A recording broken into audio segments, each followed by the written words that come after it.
If he was deported. I want him to do, homegrown criminals next. Yeah. I said, homegrowns are next.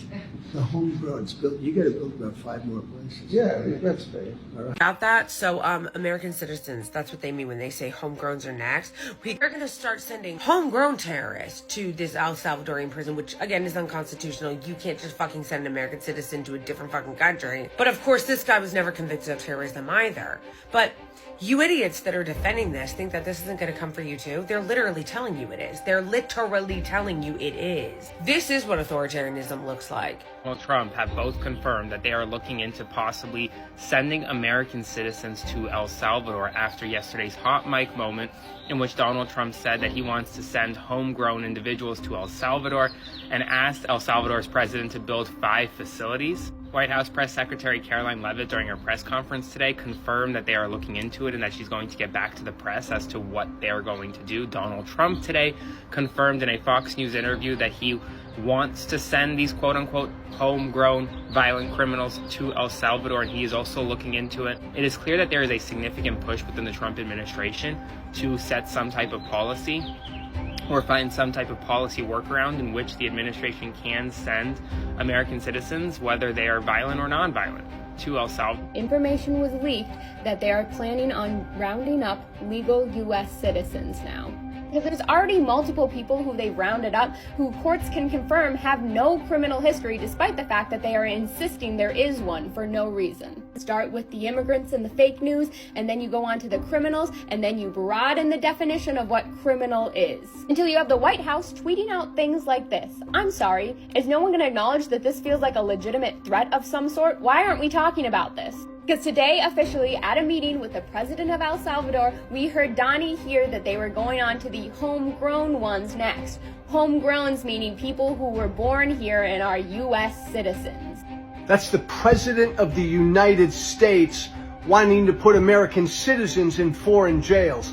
Look, here's the deal. This is dark, dark stuff. He can't do it. The President of the United States can't put American citizens in foreign jails. It's illegal. It's unconstitutional. But the fact that he wants to do it, the President of the United States wants to do it, he can't.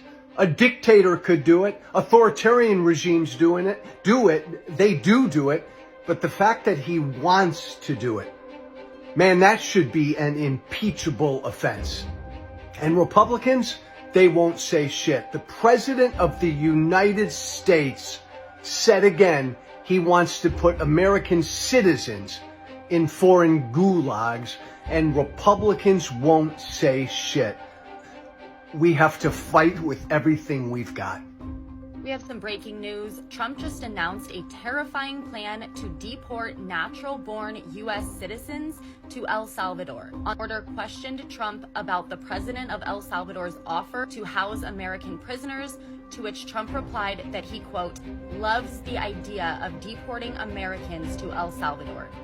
Following his comments, White House Press Secretary Caroline Leavitt confirmed that Trump is in fact looking into legal avenues to deport U.S. citizens. Supreme Court Justice Sotomayor issued a response saying, quote, not only non-citizens, but also United States citizens could be taken off the streets, forced onto planes, and confined to foreign prisons with no opportunity for redress.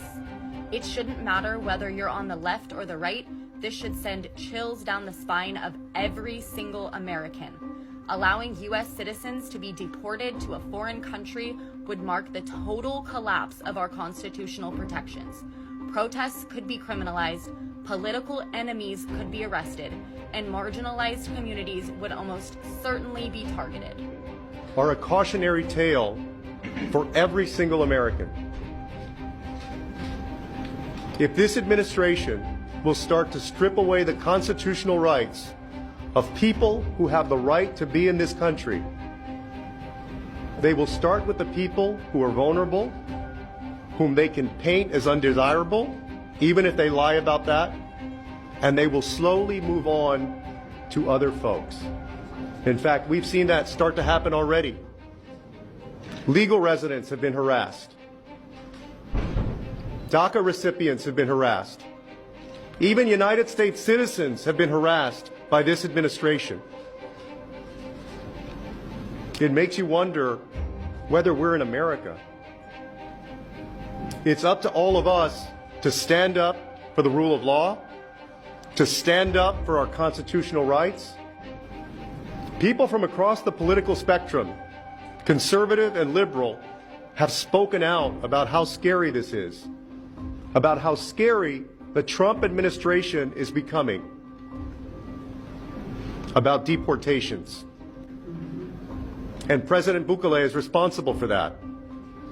And at some point, he also must be held accountable. We have some massive breaking news right now. The New York Times is reporting that Donald Trump and his administration do not believe they need a warrant to effectively doing away with all Fourth Amendment protections. This is directly from the New York Times reporting released just now. The Trump administration lawyers have determined that an 18th century wartime law, the Alien Enemies Act, allows federal agents to enter her homes without a warrant. We have some major breaking news. Immigration agents arrested a U.S. citizen and then created warrants after the arrest, according to lawyers in federal court the other day. Chicago attorneys with the National Immigrant Justice Center and the ACLU of Illinois accused the federal government in court on Thursday of violating immigration law and the constitutional rights of at least 22 people who were arrested and detained in the Midwest since Donald Trump's immigration crackdown. He's also accused the federal government of making arrests without proper warrants and creating warrants in the field after the arrests. Attorneys are saying that this violates the law and also violates the Nava settlement in 2018, which was a class action lawsuit. This is Donald Trump's America, folks, where U.S. citizens and legal residents are being detained and arrested without warrants. This is dictator stuff, where Trump just sends agents to go pick people up that, he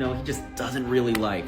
The Trump administration is trying to bring a draconian Israeli law called administrative detention to the United States, and Mahmoud Khalil is their test case. If you're unaware, administrative detention is a law in Israel whereby the IDF can just pick up any Palestinian, whether they committed a crime or not, and the Israelis end up doing is when the administrative detention period is coming to an end, they just add another 3 months on top of it, because remember, you do not need a reason for it. And so they just end up putting them in administrative detention over and over again, to the point where they're held for years without being convicted of a crime. Meliskoski here, or Netanyahu as he likes to be called, is actually telling the American people that their biggest threat are their fellow citizens. And this vilification of Israel, the Jewish people, and Western values, it must be resolutely fought by civilized societies to safeguard their future. This is why we must all commend President Trump's decisive actions against anti-Semitism. A government can do in 2 months more than any organization can do in its lifetime. You're alluding to Candace Owens and Tucker Carlson.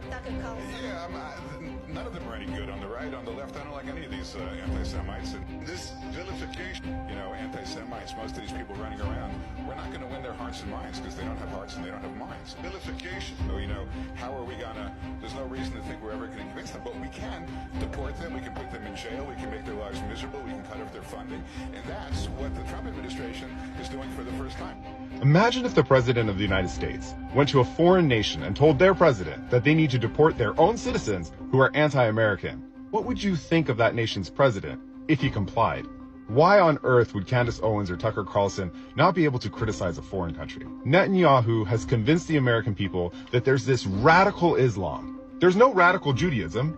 He's not radical Judaism, but there's radical Islam out there that's coming for America, even though they're literally on the other side of the world, and they are his enemies because Israel is trying to expand into the Middle East.